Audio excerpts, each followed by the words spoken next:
All right, y'all. All right. Welcome back. Welcome back to another episode of your favorite WMMA podcast. Hashtag CB99 Talks. Of course, this is Combo Breaking 99. Back with another one, guys. It's been a crazy past couple of weeks in the world of WMMA. I know we got a lot of stuff to talk about, but I might have to do a two-parter on this episode as far as, trying to stay up to date or keep y'all up to date. But yeah, this episode here, man, there was just a lot going on this past weekend. Last week, a lot of fights.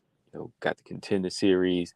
You had the UFC 292 card, PFL, a lot of stuff going on, and just a lot of fights being made that I can't even discuss in this episode yet because it's too many. Because I'm trying not to be on this one too long because I want to, like I said, split this up and maybe jump back on a little bit later on maybe later, because if I drop this episode, I'm going to have to drop it. If I do two, I'm going to have to drop this one earlier today on Friday, the time of this recording, and then maybe come back on later on Friday, or drop another one on Saturday, after the fight card. Because just a heads up, UFC Singapore, this fight card is going to be 5 a.m. Eastern time. So I know that's early for most people. That's early for me, but I know that's going to be early for some of y'all as well. That's really off schedule. So 5 a.m. is what time the card coming up this weekend starts. Holloway versus Korean Zombie. But we'll talk about that later, y'all. Right now, like I said, just a few things I want to go back. Definitely discuss UFC 292 again. The three big fights this past weekend, and a couple of other things. Like I said, really this whole weekend, I just been watching fights and, covering WMMA and, checking out the boxing world. Not a lot going on in the boxing world since the Spence Crawford fight. Again, we have a lot of talk, Wilder, Joshua, trying to see what's going on there. But I think WMMA has been keeping me busy over the past half a year. It seems like to me, it really has. And I think the same could be said for some female boxers that are making their way to the world of MMA as well. Y'all know Amanda Serrano just signed to PFL. Clarissa Shields, she's re-signed to PFL. Now you got Savannah Marshall, who doesn't even seem like she didn't ever seem like she was the type to step into a cage, just jumping over to the world of MMA. So MMA has been kind of spoiling us a little bit more than the boxing world, man. But yeah, this episode here, I want to talk about the PFL card from last Friday, a couple of the fights. I want to jump on that. And then, of course, there was PFL card just a couple of days ago. But then I really want to jump in and talk about the winners from UFC 292.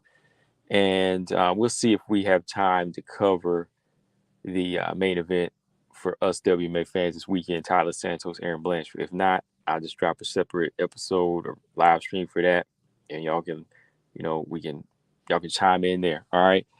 But well, first off, I want to talk about this. This is a Silva type of episode. All the Silva girls. This ain't good news for this Silva though. I mean, I want to discuss my girls, Natalia Silva and Karine Silva, but let's talk about Maryna Silva. All right. Some people asked me about this when they want to know my thoughts on Maryna Silva and her situation where she popped in her fight leading up to Holly Holm. Well, according to her, she tested positive for was it like Ritalinic acid, which comes from like Concerta, which she takes for ADHD. She tested positive for that, and I believe her statement was that she usually takes it up until a Monday or something like that, but she had taken it on the Monday because she needed it, to help her stop from like being so antsy and moving a lot.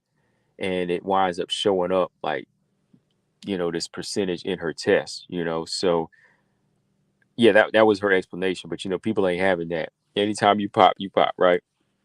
Which I'll give you my thoughts on here in a minute. But let me read through this here. All right. So she said, Maryna Silva said, I have ADHD and I've been taking medication for a long time. I drink Concerta, the same as Ritalin.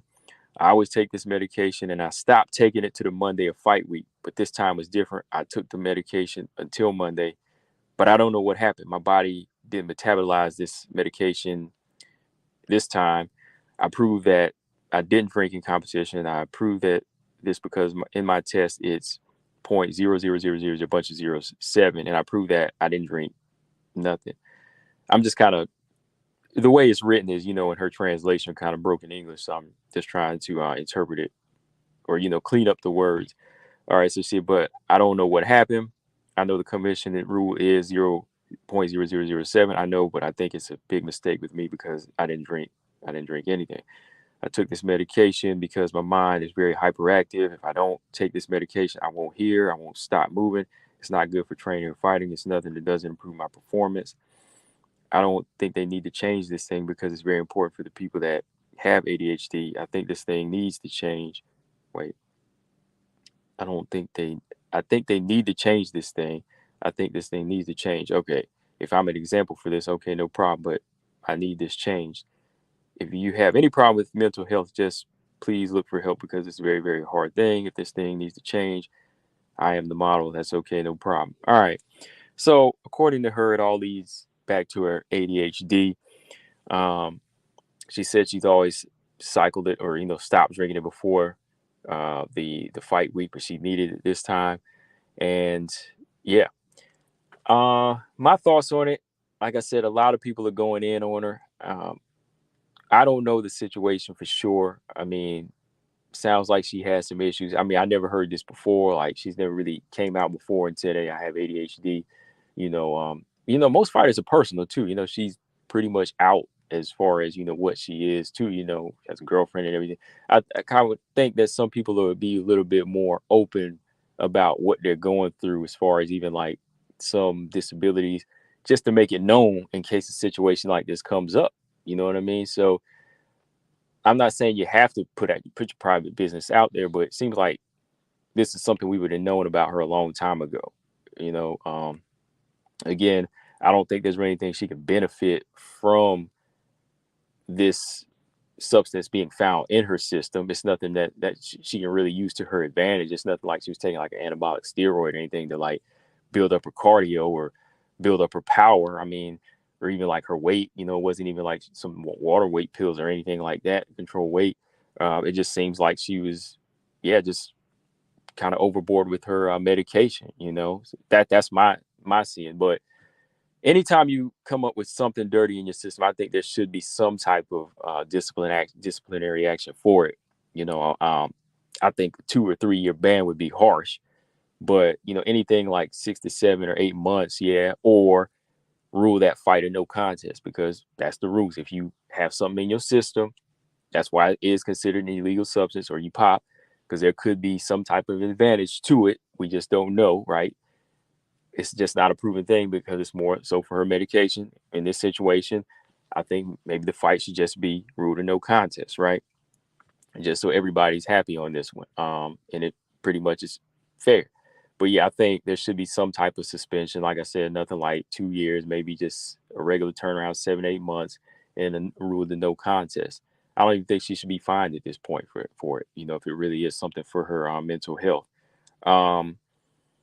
Yeah, but I know some people feel like, hey, they need to throw the book at her. She a cheat, she Tara. Everybody going on record now to just call her out. Man, I mean, Juliana Pena's been going in. She's the one that, she's the one that dubbed her this new nickname, Cheat Tara. And she is going in, she's just been talking all kinds of trash, talking about she's a dirty fighter. She's no good, crooked, all of this now. So Shatara has answered back and said she's going to rip her head off. And I know people are hearing that say, oh, is that the steroids talking? So it's just a crazy buildup now, man. It's a crazy buildup if this fight ever happens. So Pena's doing her job once again, to answer the call when it's time to be seen and to build up a storyline against any of these fighters. So hopefully she won't get like a 2 year, 3 year suspension or something like that. Maybe she'll come back in 2024, like in the summer, and then they can make this fight happen. But until then, like I said, it should be some type of disciplinary action, and Pena and Rocky Pennington should be fighting for the belt. That's how I see it. Because in my opinion, I didn't really see any like improvements in it. I mean, the girl's always been like a submission specialist. I mean, I didn't see her going in there like, off the radars, like juice to the gills. She wasn't huge or anything like that. didn't do serious damage to Holly. I mean, she has been improving on her striking to that level. So I didn't really see anything crazy like that. And with the numbers right there, it pretty much proves that it really wasn't that serious, you know. I know it's been pushed back, like her extension's been pushed back. Like the hearing was supposed to be on Thursday, but I believe it's been pushed a little bit further back. So we'll see what happens from here, y'all. But like I said, to me, I don't know. I don't think it's like that serious of a situation, but there should be some type of action that should take place for it, just because it wasn't an illegal substance. All right. So yeah, let me know what y'all think though in the comment section. Yeah, she's been getting ate up though, boy. They've been going in on her. So I'm not gonna be one to add to that. I mean, she already knows what she's done, and only she knows, right? So yeah, let's jump back here to some PFL 8 though, man. Just want to talk about a couple of these fights, and this will be real quick, about as quick as the knockouts and submissions were. But PFL 8, man, you know they do put on some interesting fights. The flyweight division and the featherweight division, I believe for the most part they are entertaining as far as this side of like Invicta FC. And if anything, they do have more finishes than Invicta FC as of late. I still love Invicta FC, don't get me wrong. I just think that when you have featherweights, for the most part, you're going to get finishes. You know, that's what the UFC needs to learn too. Like, hey, we need to sign more featherweights because these girls be bringing action, and that's what people want for the most part, right? PFL 8 had 3 fights. There was a flyweight fight between Maryna Moroz and Caitlin Neal, you know, from the Tough House. That fight wasn't really worth like going into. I mean, Moroz got a split decision over Caitlin Neal. Caitlin Neal, I don't know, man. Like, I see the potential there. You know, she's strong. She has good form sometimes when she's letting go, but she's taking pitches in there too much, man. Like, there was just too many close moments between her and Moroz, where Moroz is like clinching up and, you know, hitting her with these big shots, or, you know, they're like just posing for the most part. It wasn't really like an exciting fight. Didn't really keep my interest the whole time. You know, I watched it, but I can't really remember a lot about it except that it was a close fight. And Caitlin Neal should have did a little bit more to get the victory. I thought they were going to give it to her, but, you know, Moroz, I guess that clinch control time and, you know, a few of those shots that she landed earned her the victory. But as far as what they're bringing to the table, you know, Moroz definitely gonna have to step it up though. You know, when you start getting in there with girls like Taylor Malden and of course Dakota DeChiva, you know, that girl, you know, she's a beast when it comes to her strike. And then, like I said, you got Amanda Serrano signed as well, and Amanda Serrano has been showing the ability to submit and, you know, present a striking game, you know, in the world of MMA. She's not just a boxer, you know, she's coming in there too. So I think, you know, those girls have to step up their game. Also, you had Marina Mokhnatkinais. She got a first round armbar submission over Amber Leibrock. Amber Leibrock, she came in hot now with that big knockout over Jindrova. But Marina, she went on record to say that was a fluke win. And she said, I'm a much better fighter. I'm much more well-rounded. And she proved it. I mean, Amber Leibrock, you know, I like her stand-up game. She's tough, but that takedown defense, you know, is something she needs to work on.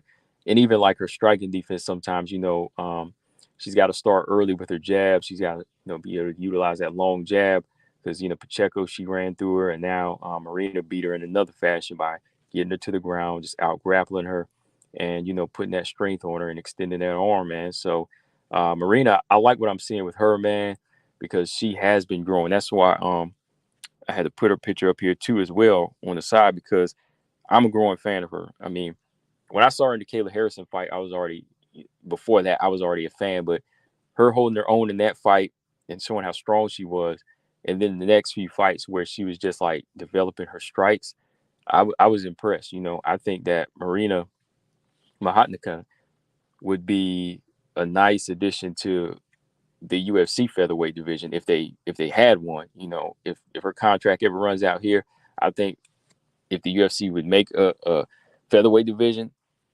she would be a great addition to it. You know, I like her well-rounded skills, and I like how she's developing her stand-up game. You know, she's a Sambo champion, but, you know, her grappling is on point. You know, she's strong.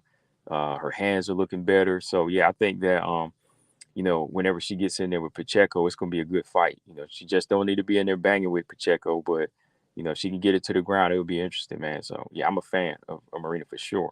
Outside of the UFC, that's one of the fighters I enjoy watching. Um, Pacheco, Pacheco versus Olena Kolesnik. I always call her Helena, but it's Olena Kolesnik. Third time, I would say third time's a charm, but the first time was in the second, and now the third. I mean, Kolesnik, man, she's been fighting Pacheco every year since 2021, and she's been getting knocked out by her in the first round. I mean, they barely can get 3 rounds in. Like they barely shared a round together. They fought 3 times, and they barely shared a round together, man. I mean, Pacheco just comes in here and destroys this girl every time, and this one was no different. This straight right hand that just the first one that landed, man, on Kolesnik, put her against the cage, and she just like covered up like she wanted no more. It just makes me think like, what does that power feel like? I mean, we've seen her in other fights where she'll take a shot or two, but what is it about this punch from Pacheco that's so deadly, man? I mean, like, got me thinking with the suspect chin, like, oh, like, what's this girl Pacheco on anything now? I'm just saying. I'm not trying to spread anything, but I'm just saying, like, her reaction to the punch. I'm like, dang, man, she had like she was hit by a real cinder block with hit her in the face or something, because she got touched on the chin. She literally just shielded up and folded. I'm like, wow. I mean, this is the third time you've been in here with her. Like, you really weren't used to that, or you really couldn't make the adjustment, like to take away her right hand. Like, what is it? So, not much to be said there. It's just that, wow, like, you would think after a third time you would maybe try to strengthen up your ground game, not back up, don't give this girl room. But hey, it's the third time, man. Deja vu again for her, right? So yeah, I just wanted to go through the PFL fights real quick, man, because they do bring a level of entertainment sometimes, and the tournament, it gets a little repetitive sometimes when you have the fighters fighting 3 or 4 times each. But the more they sign new people, hopefully they get a little bit more diverse and entertaining. We get some new faces in there. All right. But let's jump over here now. Let's talk a little bit about Silva girl number one. Silva girl number one, Karine Silva. This past weekend, she got some get back, and she took out Maryna Moroz, the first person to take out Maryna Moroz. And I mean, she took her out, boy. I mean, she could have knocked her out if she wanted to, or submitted her. I was impressed, man. She became the first woman. She became the first woman to win her first 3 fights in the UFC by first round stoppage. Okay, that's crazy, man. Like, I didn't even think about that. I mean, she's finished everybody throughout her whole career, but just just in that fashion, lets you know that, hey, she's really coming, man. Like, this girl is really truly a beast. I mean, the first female to win first 3 fights in the UFC by first round stoppage. And in this fight, it was only 1 second remaining. Only 1 second remaining in this round, which really makes it kind of more so mentally crushing for Maryna Moroz. You know what I mean? Because she didn't even know at that point. She didn't even know. Like, she could have maybe rode out the round for that last couple seconds, but she had went on and tapped, man, because that's how tight that guillotine was, and that's how serious it is, man. Like, how serious it is when it comes to Karine Silva, man. But Karine Silva, she had this to say. Just kind of wanted to read through her post-fight interview. She said, I wouldn't even call it early in my career. We've been working so hard for this to happen, and the steps that we keep building in order to just take them. We're going to continue to work and see where I can get. These are just steps, and they've been going on for quite some time. Yeah. And I believe that too, man. It's like I said, she's been in the game. People don't understand, like, she's been in the world of MMA for like over a decade. And, she's been getting better. And since that loss, like, you can see the steps she's been taking, even with her jiu-jitsu and her striking. Like, this is the best her striking looked throughout her whole career. And this is what a lot of us wanted to see, her actually connect and do damage with her hands. And she did it against a boxer, She also said, this is something I want to sit about fighting again. She said, this is something I want to sit down with my coaches and managers and figure out. We're going to discuss when to fight again. Who knows? We may actually end up fighting in Sao Paulo. We might ask for that fight. If there is an opponent, obviously we'll take that fight. Okay. So yeah, going back to what I was saying, like she said, the steps that they've been taking, they have been definitely putting her in a better place. Throughout her career before the UFC, she's been getting better on the ground, much more patient. She's always still keeping the same killer instinct, which is necessary. That's going to put a high threat level, and it's going to put an intimidation factor in a lot of these fighters out here. It's going to make a lot of these fighters intimidated because she's going to have that intimidation factor, is what I'm saying. But also becoming well-rounded. She's becoming well-rounded too, because that was a big part, seeing what her hands look like. And now that we've seen that, we've seen her drop Maryna Moroz, now people can say she's legit, right? We can definitely say she's legit. Okay. And also one thing, I wanted to say, is that what I liked about her in this fight is that she was willing to, keep it on the feet. She was willing to keep it standing. She was willing to find those openings and set traps. It didn't have to be this wild match where she was just going to let go and try to get it to the ground and do it. She set it up beautifully. Everything was set up nicely in this fight where she struck with Maryna Moroz. She hurt her. She dropped her. And, she let Maryna get into the clinch with her. She reversed her. She took her to the ground and just set it up nicely. Nice transition. Went around, got the neck, and submitted her. So all of this work was done in one round. Just lets you know how dangerous she is. She's going through the motions of everything that's needed to take an opponent apart, and I like that. Definitely, definitely a fighter that earned this spot in the top 15. She definitely earned this spot. But like she was saying about coming back this year, she said she'd like to return one more time. Shoot, I would like that. I mean, Sao Paulo card is in like 2 months, right? It's in November. She said she would like to come back, if there is an opponent. With Silva now ranked 15, it's definitely time to fight up. It's definitely time for her to fight up because she's already shown it now by stopping 3 unranked fighters. And the last one was a good one at that, So fighting up now, it's time to prove how good she really is.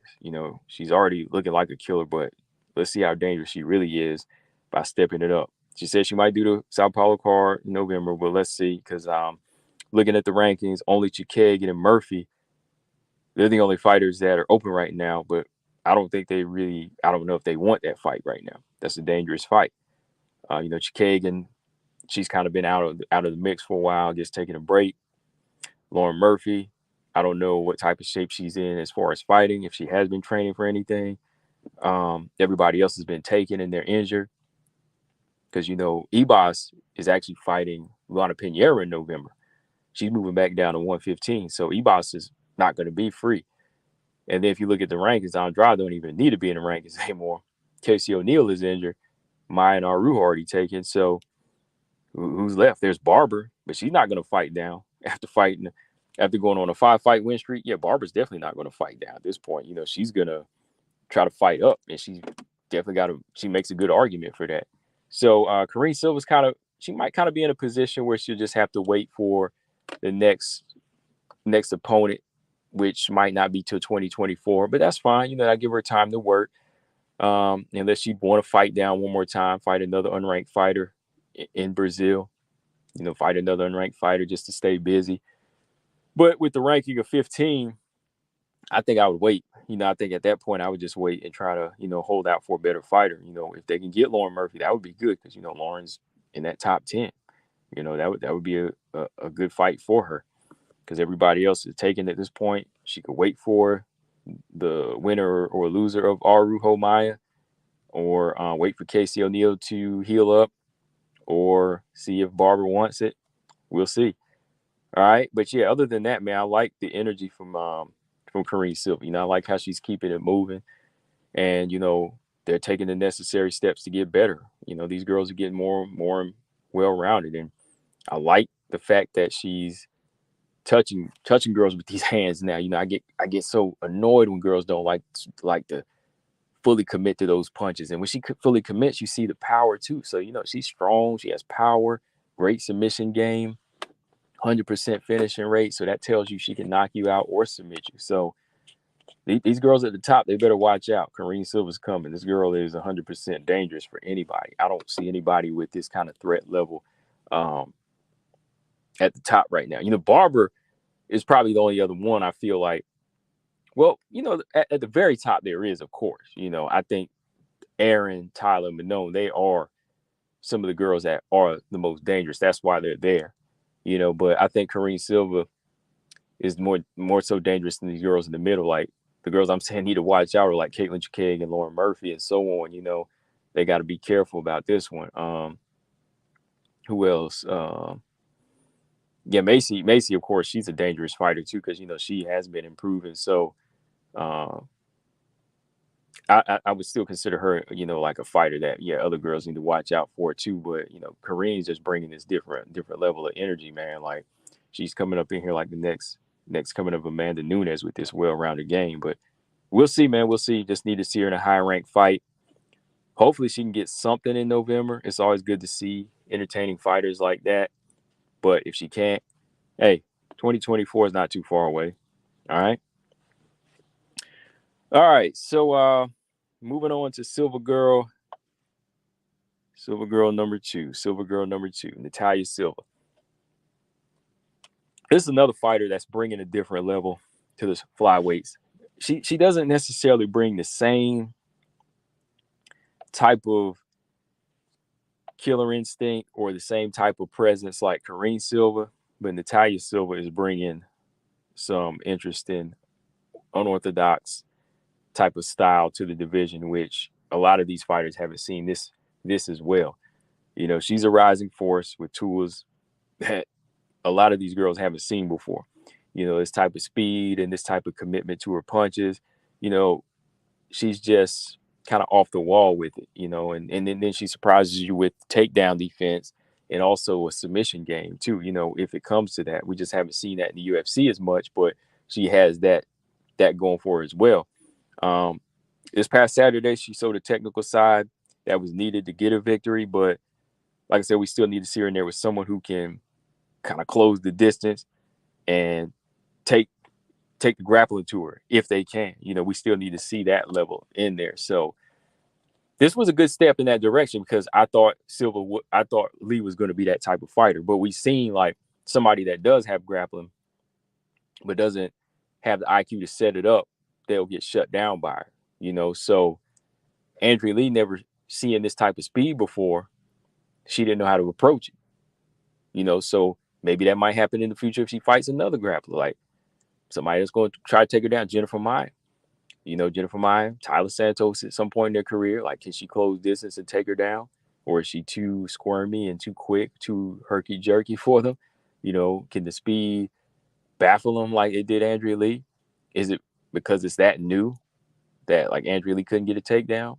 Well, yes and no, but big part of it for Andrea Lee is that she just doesn't really let it go like that. To me, like Andrea Lee, she'll give a good performance for one round, but then she won't fully commit.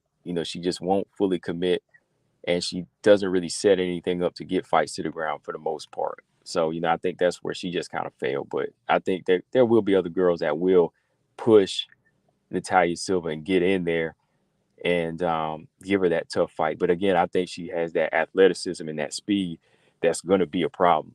I think it's going to be a problem for a lot of these girls that's on the come up, man. Andrea Lee just couldn't catch up. She just couldn't catch up in this fight. I wanted to see Natalia Silva go in there and finish her, man. Like, that would have been crazy because that would have been two big wins that night that people would have been like, oh, Silva's going crazy, man. This Silva girl's going crazy.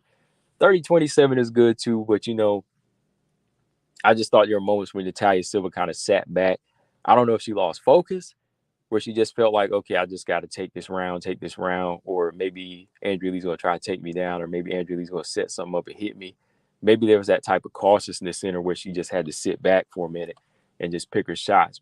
Because the first round, she started her hard. I mean, she landed a good right hand, and she was landing those 1-2s and head kicks. I thought she was going to go after her. I thought she was really going to go after and get her out of there. But who knows, man? Maybe she just wanted to save it for the next one. She just wanted to go ahead and, secure a top 15 ranking. But yeah, man, overall, good fight. I think Natalia Silva is going to be a problem. Same deal for her. Both Silvas, they can fight. Both Silvas can only fight whoever's free right now, which is Chikagan and Murphy. I don't know if they want to split them up. Again, I don't know if Maycee Barber wants to fight either one of these girls. They're low risk. They're high risk, low reward types. So maybe the Silvas will come back in 2024. That might be best. But whatever they do not make Natalia and Karine fight each other now. That's a bad idea. These girls are trying to weed out the older girls, and they're trying to make their way to the top. There is no need to make them fight now. All right? Like Taila and Erin, that's cool to fight now because they're both at the top. This is a title eliminator. Whenever Karine and Natalia get to that point, let them fight then, but do not make that mistake like they did with like Maycee Barber and Miranda Maverick. Like Maycee Barber and Miranda Maverick, I would rather see them fight if they got to the top. Like Miranda actually got up there. Yeah, make a fight somewhere when they get to the top, but don't make that mistake with Karine and Natalia. They only need to cross paths here. They just need to keep cleaning out these other girls and keep making a name for themselves, and then eventually they could fight title eliminator or title shot, whoever gets it first, in like Brazil or something like that, in the Sao Paulo, right? So yeah, other than that, they could fight the winners or losers of Arujo Maya. There's a lot of Brazilians in this division that I think about. Dang. But yeah, I don't think they should fight each other. Not right now. Not at all. All right. But yeah, Silver Girls is banging, man. They coming through. And jumping to the main event, really just covering the champion here. But Zhang Weili, man, hats off to this girl. This is the first time I picked against Zhang Weili too, man. Like, I won't even call it like a full-on pick where I put money and was just 100% on it. I like both fighters. So, I was torn and I said, all right, I put my finger on, boom, Lemos. Okay. And I rock with Lemos like that too. And I had to be one that had to just ride with her because I was one that said that she would get a title shot soon. I thought she had the skills enough to beat fighters to get to a title shot. She did that, So I said, I'm gotta rock with her here. We already know what Weili's made of. I already know what she's capable of. So if she wins, it's not like a shocker to me. And it's not gonna hurt me because, like I said, there's no I don't have a horse in this race. I really don't. It's just a good fight going down the line. Same with like Amanda Lemos and Marina Rodriguez fought. I was torn, but I put my finger on it, said, experience, I'll go with Marina. And we saw how that went, right? It doesn't hurt, man. It's just a situation like that where it always comes down to it. If you like certain fighters or, you rock with certain fighters that have that it factor, eventually they're going to fight each other, right? Same with this weekend. Taila and Erin are fighting each other. I feel like both of them were going to get to this point. So you knew they were going to fight. Karine and Natalia, they're going to fight one day, That's how it is. So Amanda Lemos getting her shot, it was earned. But I just don't think that they were fully prepared, man. They just weren't fully prepared for what Weili was developing into. You know what I mean? And that's what's dangerous about Weili. Zhang Weili is just next level for this division. Each time that Zhang Weili comes into the octagon, it's a new Weili. You can't really prepare for it. And that's the dangerous part. Like with certain fighters, you can't prepare. You can't just come in with a game plan, prepare for a particular style against fighters that make adjustments and they adapt. I know some people are saying, oh, whenever Weili says she's like water and, she doesn't try to be the best fighter, that's a modest way of saying to be the better fighter. That's just a modest way of saying that because to flow like water, you have to be a better fighter than you were the last time. You have to focus on being a better fighter. It's not just about capitalizing on mistakes because if Weili was the fighter she was back in 2018, she might have got knocked out in this fight because her wrestling probably wouldn't have been on the same level that it was in 2018, right? So, Weili, with what she's learning, is making her a better fighter. That's what people said she needs to do too, right? what she says and what she's actually doing are two different things. It's just a modest way, like I said, of saying she's a better fighter, or she's trying to be a better fighter. Being like water is her way of saying I'm a better fighter than I used to be, or I'm gonna keep stepping it up, right? That's why she linked up with Henry Cejudo, right? That's why she linked up, on how to be a better wrestler. This key word, better, you know. So Amanda Lemos, they could have possibly just trained for certain things, but when you're training for certain things that you've seen in the past with a fighter, which I'm guilty of too, watching tapes and sometimes, but so with some fighters that you really can't pinpoint a particular style on them, you just have to work on your skill sets, and you have to work on you just being a better fighter, period. Being prepared for everything that's to come. For Amanda Lemos, she just had to be the best Amanda Lemos that she could be. That's the same thing Terrence Crawford did to Errol Spence. He just had to be the best Terrence Crawford he could be. He didn't necessarily prepare, for one particular type of fight. He just prepared to be the better fighter that night, and that's what he did. So that's what Weili does. Like I said, I didn't really know what Weili would show up, because Weili's looked different in her last 4 fights. Each time she's always looked different. So with her coming into this one, she was going to look different. So with Lemos, it's not about training for what she looked like last time. It's about making sure that you're the best Lemos, the one that can make it adjustments, the one that you can flow like water, and you can catch her, and you can avoid her takedowns, right? But nobody can really prepare for that, because again, Weili's just next level. I think she's next level for this division right now. I think a lot of the girls are getting that bug now, that they're getting that memo that we have to be well-rounded.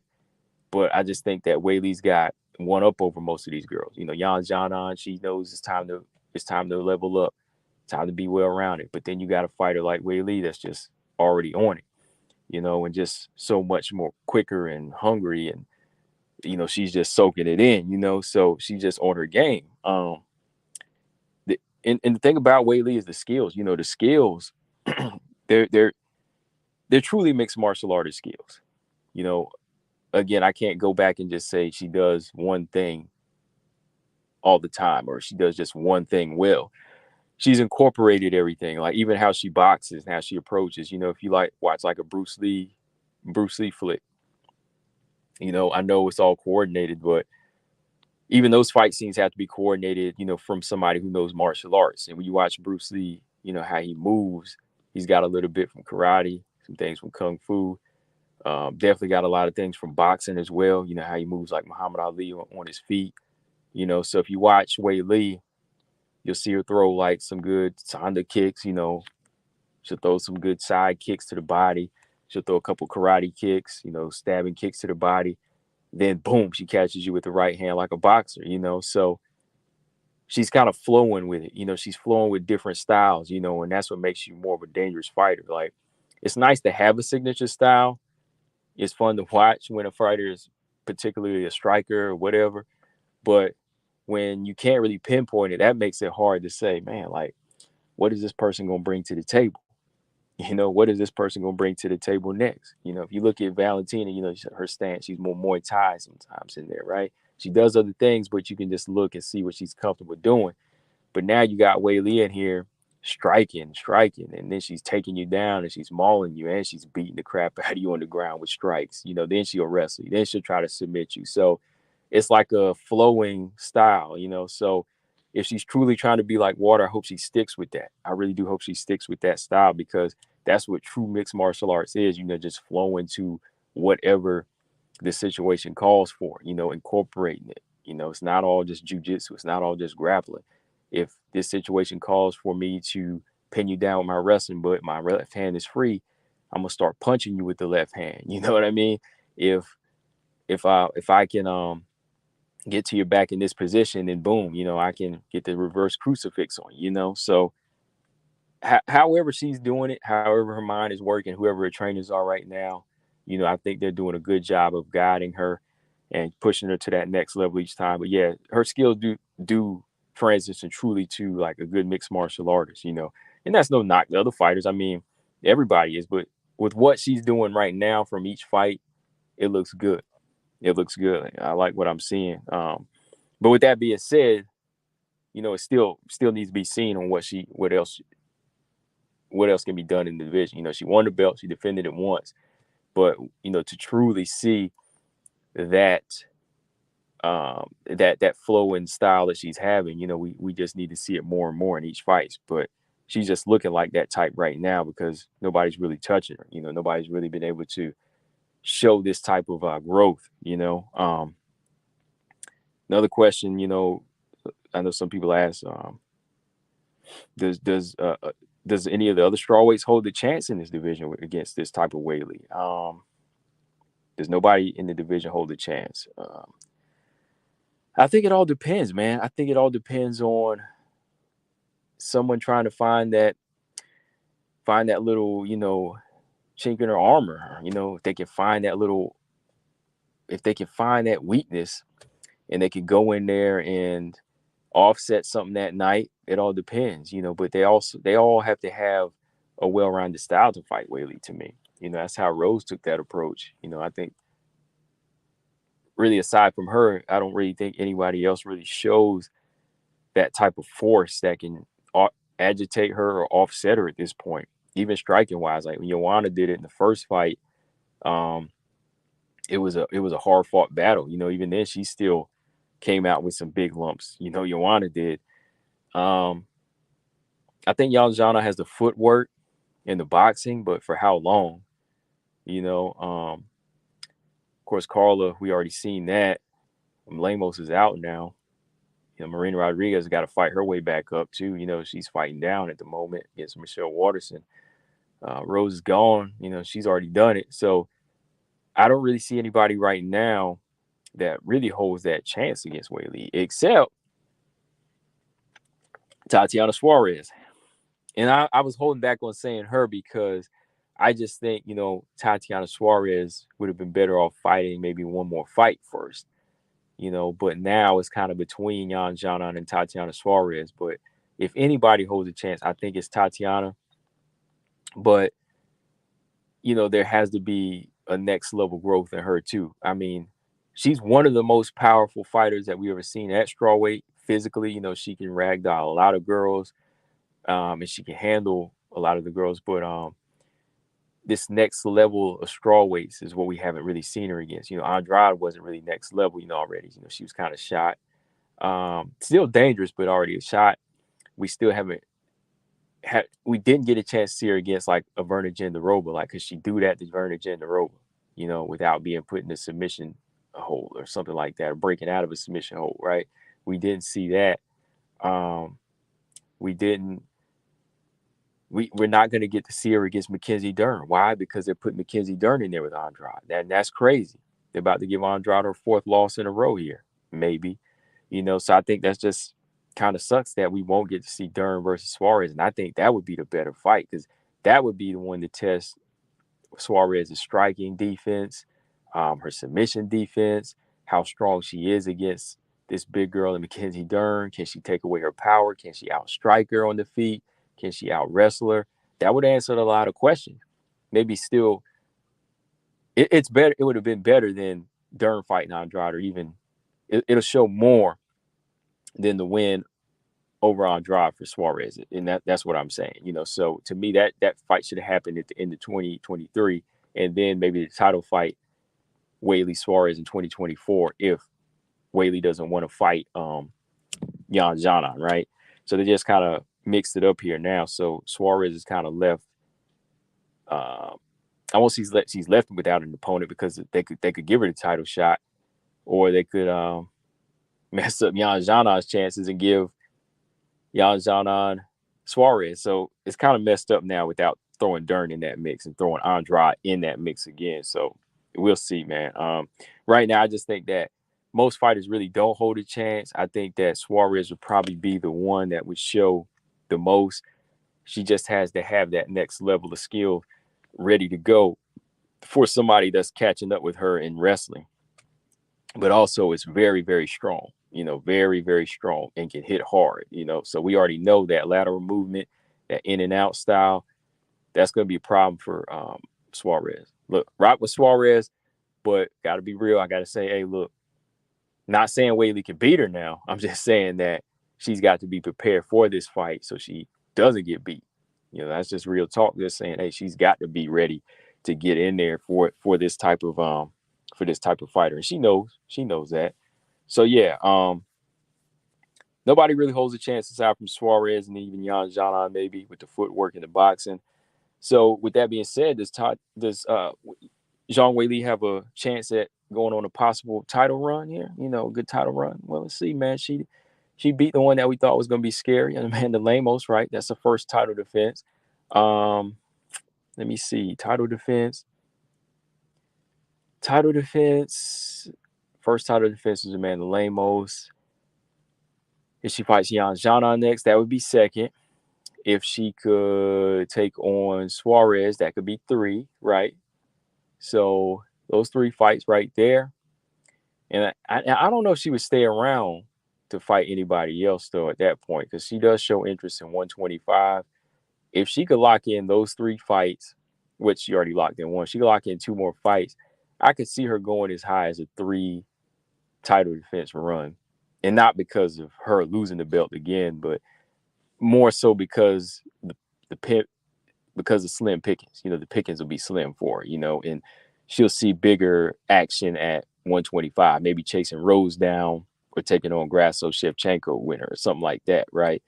That might get thrown at her. You know, that might be an option too, especially with the way Grasso handled Shevchenko. Now Weili probably like, oh, I can do that too. I might do it better. You know, I want to fight Grasso. So 125 is always an option now too for her. But going on like a Joanna title run, it would probably be more by choice on why she wouldn't get 5 or more title defenses. Because I don't even think Weili would want to stick around that long to just fight anybody. I think she would want a big challenge. She wouldn't want to just stack up 5 or 6 title defenses just against lower level fights. It would have to make sense for her at this point, to me and her team. I think her team would feel that way. So I don't know. What do y'all think in the comment section? Would she go on a 5 or 6 title run if she had the chance, you know, or would she just fight 3 more and say, I'm ready for 125? Because really, it's Yan Zhanan. It's okay. She beat Lemos. It's Yan Zhanan and Suarez, right? Carla's already, you know, she's out the mix right now. Rose is out the mix. Verna Jandaroba's injured. You know, everybody else is fighting down. Marina's fighting down. Amanda Ebos is fighting down. Tisha Torres is out. Marina Rodriguez. Yeah, I said Marina. So really, it's just those 3 fights right now. Andrade is fighting down. Dern's fight. It's all mixed. It's all mixed up right now. Everybody's fighting down right now. So everybody's fighting down or they're out. So right now, the highest Zhang Weili can go as far as the title run is just those 3 fights. Lemos, Yan Zhanan, and Suarez. You know, so that's probably what she'll do. Maybe fight 1 more and then go to 125. But it sucks though, because I would love to see her defend her title like 5 or 6 times and maybe break Joanna's record if she could. But I don't know if she's really out to do that at this point. Maybe she just wants to be champ. Who knows? But it's not really her doing, you know. So yeah, I know a little while back when she first won the belt, it was looking much better. It was just like a few months back, right? Like when she first won the belt, there was an option of possibly fighting Andrade again before Andrade went on the streak of losing. Could have fought Andrade. Then there was Lemos. I think Marina was, there's Yan Zhanan still. And then Rose was still down there. Rose wasn't moving up yet. So that could have been like Lemos, Yan Zhanan, Suarez, Rose, and even Andrade. She could have got like 4 or 5 title defenses out of that back then, but you know, not anymore. So we'll see though, man. Either way, if she can get at least 2 or 3 against some dangerous fighters like that, she'll definitely go down as a pound for pound, and she could go up to 125 next, right? So yeah, good on Weili for flowing like water and getting better and drowning her opponent this past Saturday. Still got love for Lemos though. I want to see her come back. I don't know, man. The way she was moving in there at 36, maybe 125 might be a move for her, but I don't know. I really don't, man, because she really was getting out grappled and wrestled in there, and that was something they were working on, but she just could not handle it. That and, not throwing any jabs either. So there's got to be some work being done back in the drawing board, man. Get another boxing coach that's going to teach her to throw, more of a rhythmic pattern with her shots. Set up those knockout punches, right? So yeah, man. That's pretty much all I got on this one, guys. Like I said, I just wanted to speak on some of the fights that happened this past weekend, and I'm gonna try to come back through because there's some other stuff I wanted to discuss too, going back to the Contender Series, and yeah, that'll be pretty much it with this one. But yeah, just so y'all guys know, Saturday for me, 5 a.m. Eastern time. I'm trying to decide, man, because I am a night person. I'm usually up at that time. I might be going to bed at 5, but if I have to stay up from 5 on, it's going to be up into the morning. So I'll probably catch the prelims this weekend on a replay. All we have on the prelims is J.J. Aldridge and Liang Na. That's a flyweight fight that doesn't really interest me like that. I mean, I like J.J. Aldridge, but it's not really like a big one because Liang Na is like a strawweight. I got J.J. Aldridge in that one. So I'll get back up and we can watch it together later. I'll cover it later. But I will get some coffee and get my behind up and try to call the Taila Erin fight at 8 o'clock, right? Yeah. The main card starts at 8 a.m. So yeah, about 3 hours in. So yeah, I'll definitely be up to catch that one. And, we can watch the rest of the card maybe. But yeah, I'll do my keys to victory video on this one sometime today. I don't think I'll pick in this one since it's like a girls part of my triple threat and they both came up in the same category. I don't know if I'll do a full on pick. I'll give y'all some keys to victory and what they need to do, but I won't predict in this one here because I like them both and I rock with both of them. So I'm out of this one on that one. All right, y'all. But yeah, man, that's all I got on this one, y'all. Like I said, I'll be back again this weekend because there's other stuff to talk about. A lot of other fights that's just been scheduled. I'm just throwing names out right now. Angela Hill versus Denise Gomes. Oh boy, rematch between Michelle Waterson and Marina Rodriguez. I'll give you my thoughts on that one. Andrade and Dern. Oh man. Yasmin Lucindo back against Elise Reed. That girl's gonna be a beast too, man. I'm gonna have a triple threat for strawweight here in a little bit, man.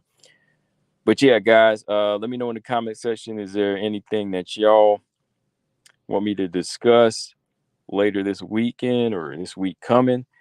I'll catch y'all on the next one, guys. But I got to sit back this weekend and update the website too with the shows, so you can listen to the show on iTunes, Spotify, Stitcher, and Google Play again.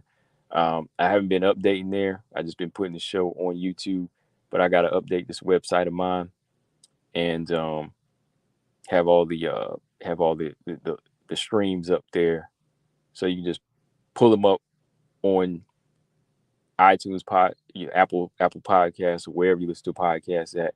You can just type in the show name and listen to it there if you don't want to pull up YouTube. So yeah. Also, this Cash App up here is dead now. I gotta tell people that too. This Cash App is dead, just so you don't send nothing there. This Cash App is dead. I'm gonna come up with a new one. I just need to get a new one anyway. I just had to close that one out. But yeah, shut that thing down. Don't mess with that Cash App or send anything to it. Maybe I'll take it off later on this week though when I do another show. But yeah, make sure y'all subscribe, guys. Always appreciate y'all. Still growing, a little over 3,000 now. Let's go ahead and get to 4,000. If you enjoy hearing me talk WMMA and promote women's mixed martial arts, I'll always be here talking about it. And it's good to know that some of y'all learn about these fighters from me, or for the most part, right? So yeah, I'll catch y'all in the next one. Catch y'all later, guys. Combo Breaker 99. I'm out. Subscribe. Peace.